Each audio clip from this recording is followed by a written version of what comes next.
Bueno, pues un día de nuevo con muchísima actualidad. Decía yo que el foco está en Venezuela. También estamos mirando a Pokros, a este mega escándalo de corrupción que hemos conocido esta semana en Ucrania. Enseguida analizamos todo esto, pero antes, Paco, si te parece, empezamos mirando esta nueva operación por parte de Estados Unidos, que ya lleva 20 ataques en el Caribe y que, bueno, anuncia que va a dar un paso más en esta presión sobre Maduro. Quiero saber, bueno, pues cómo valoras esta nueva orden, este nuevo movimiento, ¿no?, por parte de Estados Unidos, y cómo crees que va a afectar a Venezuela. Sí, Estados Unidos lleva ya unas cuantas semanas agudizando la tensión en la región del Caribe y el norte de Sudamérica bajo la excusa de luchar contra el narcotráfico. Yo creo que todo esto no es que lo crea yo, es que parece evidente que es una pantomima, es decir, están utilizando la excusa del narcotráfico para una política de intervencionismo en la región y especialmente dirigida a un cambio de régimen en Venezuela. Que no cuenten pamplinas sobre narcotráfico, lucha contra el narcotráfico o democratización de Venezuela. Es decir, lo que pretenden es un cambio de régimen por motivos geoestratégicos y estrictamente económicos, que se resume en algo llamado Cuenca del Orinoco, donde están las mayores reservas de petróleo del mundo. Este es el fondo del asunto. Cuando hablan de democratizar un país, bueno, pues ya hemos visto lo que ha hecho Estados Unidos y la OTAN a lo largo de varias décadas, ¿no? Desde los años 90, ¿no? Democratizar Yugoslavia fue al final bombardear Yugoslavia para conseguir el gran logro de crear un estado delictivo llamado Kosovo, ¿no? El gran logro en Libia, la llamada democratización de Libia, fue convertir el primer país de África en índice de desarrollo humano en un mercado de esclavos, que es lo que es ahora, ¿no? Democratizar Siria, que además lo llamaron primavera incluso, pues ha significado a la larga, después de una larga guerra también de 15 años, provocar que Al-Qaeda y los rebanacuellos islamistas o salafistas alcancen el poder en Damasco, ¿no? Democratizar Irak, ya vimos lo que sucedió en Irak tras la invasión de Irak, ¿no? También con una excusa peregrina como las armas de destrucción masiva, que se demostró que era falsa, e incluso las conexiones de Al-Qaeda con el régimen de Saddam Hussein, lo cual era totalmente falso. Es decir, al final, ¿qué provocaron? Que el norte de Irak acabara controlado por el Estado Islámico, ¿no? Democratizar Afganistán, ¿qué significó? Pues una década de bombardeos para conseguir que los talibán retomen el poder, ¿no? Y ahí siguen ahora, ¿no? En fin, democratizaron Chile también, ¿no? Con el golpe de Estado contra Allende, ya más en la región, en Sudamérica, ¿no? Y bueno, ya vimos, ¿no?, una brutal dictadura de extrema derecha como la de Pinochet, ¿no? La democratización de Panamá, también relacionado con la excusa del narcotráfico, ¿no? Cuando bombardearon Panamá, de lo que se trataba era de alcanzar el control absoluto de la zona del canal, ni más ni menos, ¿no? En fin, cuando hablan de democratización, de lucha contra el narcotráfico, etcétera, bueno, ya vemos que son simples excusas que no tienen ninguna relación con la realidad. Además, en el caso de Venezuela y el narcotráfico, la excusa está muy mal buscada, ¿no? Puesto que la mayor parte del tráfico de cocaína de Sudamérica hacia Estados Unidos va por el Pacífico, no por el Caribe, y no va a través de Venezuela, va a través de países como Ecuador, Perú y Colombia. Entonces, bueno, no hay que darle muchas vueltas a esto, ¿no? Se trata de la típica excusa intervencionista por parte de Estados Unidos para un cambio de régimen. Y es algo muy peligroso porque ya sabemos las consecuencias de los cambios, de cuando esta gente habla de cambios de régimen, en qué acaba todo, ¿no? Como ya he explicado antes en el rosario de intervenciones en todo el mundo, ¿no? Bueno, pues acostumbrados a estas intervenciones de Estados Unidos, todo apunta a que va a pasar algo parecido en Venezuela en los próximos días, en las próximas semanas. José, quiero saber tu opinión sobre esta nueva operación, Lanza del Sur, y hasta dónde crees que va a llegar esta presión de Donald Trump. Hombre, habrá que verlo, pero yo creo que el ejemplo de Bahía de Cochinos y el ejemplo de la contra nicaragüense, me imagino que llamaría a la prudencia al gobierno americano. no creo que estén para aventuras, y además una operación en Venezuela exige mucha más gente que Bahía de Cochinos o que la Contra. O sea, sería una verdadera invasión en regla. Y luego, claro, otra incógnita que se maneja es qué misiles y qué defensas tienen los venezolanos. Es decir, si los venezolanos cuentan con misiles hipersónicos o con misiles rusos, chinos o iraníes de última generación, la flota americana puede tener un problema muy serio en el Caribe. Por lo tanto, yo creo que estas son operaciones de momento, de propaganda. Quizás se sustancien en algún tipo de ataque aéreo, pero yo creo que la opción más sensata que podría manejar Estados Unidos sería un golpe interno. Desde luego, una invasión es tremendamente arriesgada, primero porque los desembarcos los carga el diablo y pueden tener consecuencias nefastas. Sobre todo, recordemos que están llegando aviones con armamento chino y ruso a Venezuela que no sabemos lo que contienen. Cuidado. Y desde luego Rusia se ha puesto del lado de Venezuela. Es decir, que los venezolanos pueden contar con alguna sorpresa nada agradable. Que sepan manejarla, que sean hábiles con ella, es otro tema. Y no olvidemos que si esta operación fracasa, si por lo que fuera Estados Unidos no pudiera tumbar a Maduro y Maduro saliera con bien de todo esto, Maduro se convertiría en el gran líder de Iberoamérica.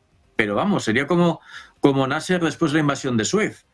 Entonces, no creo, no sé, esto ya son cuestiones que nos superan, pero me imagino que habrá gente en el Pentágono que se lo esté pensando muchísimo, porque no es, o sea, esto no es una película de Rambo, y Venezuela no es el Panamá de Noriega.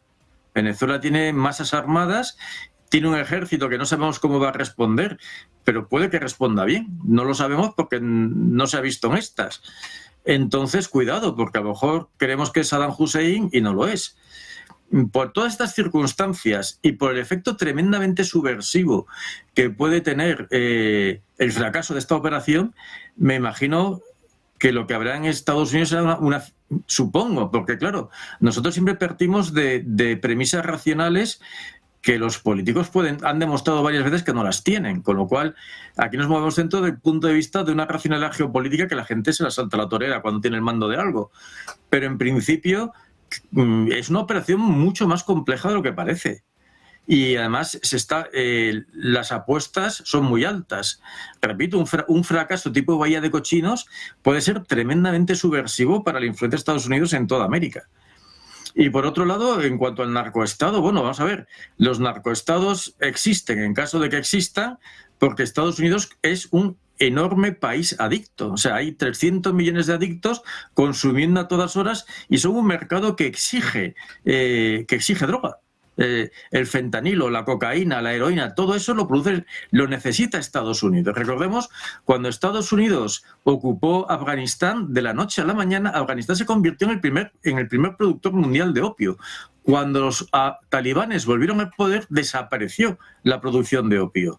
Y los que somos ya más talluditos, recordamos cómo hasta los años 80, en la frontera entre Laos, Tailandia, Vietnam, China, toda esa zona donde estaba, creo que era el 8º ejército del Kuomintang, del KMT, aquello era el triángulo del oro del opio y estaba protegido por la CIA y financiado por la CIA. Recordemos que siempre que se tira del narcotráfico y siempre que se buscan los últimos hilos, no están ni en Colombia, ni en Perú, ni en Venezuela, están todos en Estados Unidos. Y si hay droga y si hay narcoestados, es porque hay un país que pide a gritos y necesita dosis continuas de esas drogas. Entonces, la mejor forma de acabar con los narcoestados es acabar con el consumo. Y creo que esa no es la opción de Estados Unidos. Bueno, pues atentos a las opciones, a los movimientos de Estados Unidos. Enrique, quiero saber también cuál es tu opinión de esta nueva operación que ayer anunciaba Hegseth y hasta dónde crees que va a llegar el alcance de la misma, si crees que va a terminar o no con un ataque contra Venezuela. Predecir lo que puede hacer Trump es siempre algo complejo, ¿no? Yo distinguiría dos dos elementos que forman parte de la misma estrategia, pero por separarlos, ¿no? Por una parte está estos ataques a las supuestas, claro, lo sabemos, a las supuestas narcolanchas, diríamos, para acabar con el tráfico de drogas. Es evidente que o aquí hay una operación de inteligencia muy amplia detrás para detectar que esas lanchas de donde salen, diríamos, van con la droga y por tanto es una operación muy dirigida. Recordemos que durante la época del Plan Colombia los Estados Unidos instruían a la Fuerza Aérea Colombiana con las coordenadas de los aviones que llevaban la droga para que los derribaran, ¿no? O sea, no es una política nueva. Durante muchos años del Plan Colombia, Estados Unidos estuvo activamente colaborando en derribar, algo no muy diferente a lo que vemos ahora, los aviones con la droga, ¿no? No vamos a entrar a analizar, diríamos, cualquier análisis legal, ético o moral de la operación porque no lo aguanta, ¿no? Pero si analizamos la parte política, que yo creo más interesante, ¿no? Primero, el despliegue naval que ha hecho Estados Unidos en el Caribe no tiene nada que ver con el tema del narcotráfico. Los narcotraficantes no se van a asustar por tener un portaaviones, que es algo inútil contra este tipo de actividades, ¿no? Está claro que Estados Unidos quiere provocar un cambio de régimen en Venezuela.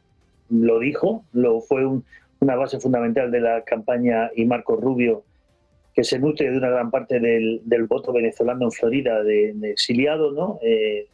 Era algo que estaba en la hoja de ruta, ¿no? Por tanto, no nos tenemos que sorprender de que Trump se haya, digamos, embarcado en esta aventura de provocar un cambio de régimen. Y yo creo que en la medida en la cual este cambio de régimen no se produzca, irá aumentando la presión de forma paulatina. ¿Podemos pensar en una operación militar? A ver, desde el punto de vista de análisis, o sea, no ya de una operación militar en Venezuela sería lo más complejo militarmente que ha hecho Estados Unidos desde Vietnam.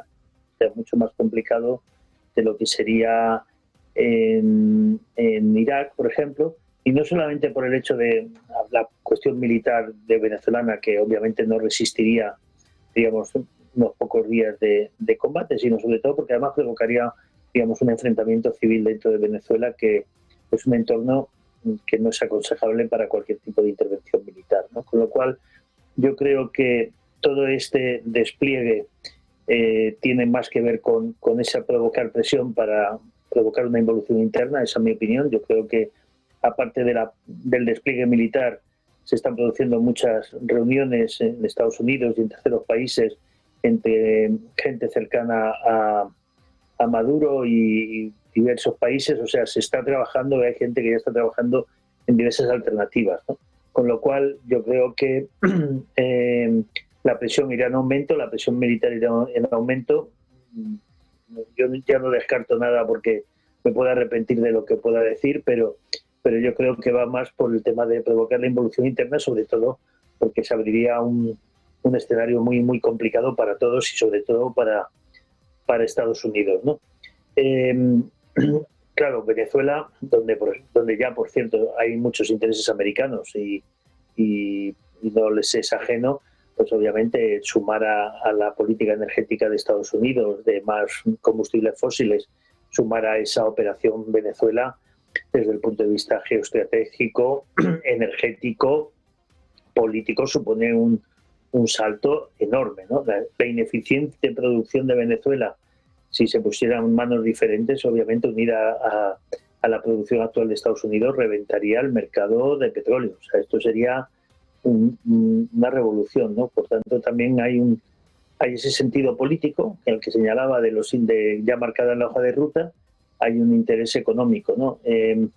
Lo que más llama la atención de toda esta situación y que realmente diríamos, yo creo que es el peligro fundamental en el que nos movemos ahora, es que las reglas se han roto, ¿no? O sea, ya no hay límites. O sea, no hay límites. Antes existía el derecho internacional, existía la moral, existía la ética, incluso la credibilidad, ¿no? Cuando un país decía que iba a apoyar a otro o que iba a hacer algo, pues eso generaba, diríamos, una opinión y generaba también una presión. Hoy en día no podemos fiarnos de nada de esto. No, estamos en un mundo, diríamos, sin reglas, donde la líder más fuerte se impone con total claridad y, por tanto, estamos en escenarios que son impredecibles, ¿no? O sea, no descartaría que el gobierno americano, después de intentar cambiar, que seguramente es muy posible que lo consiga, ¿no? Al final, ¿no?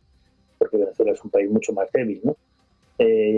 Pero que vaya después de otros países como Nicaragua, Cuba, etcétera. Yo creo que esa teoría de Monroe, ¿no?, de América para los americanos, yo creo que recobra, diríamos, más realidad, ¿no?, y más actualidad que nunca, ¿no?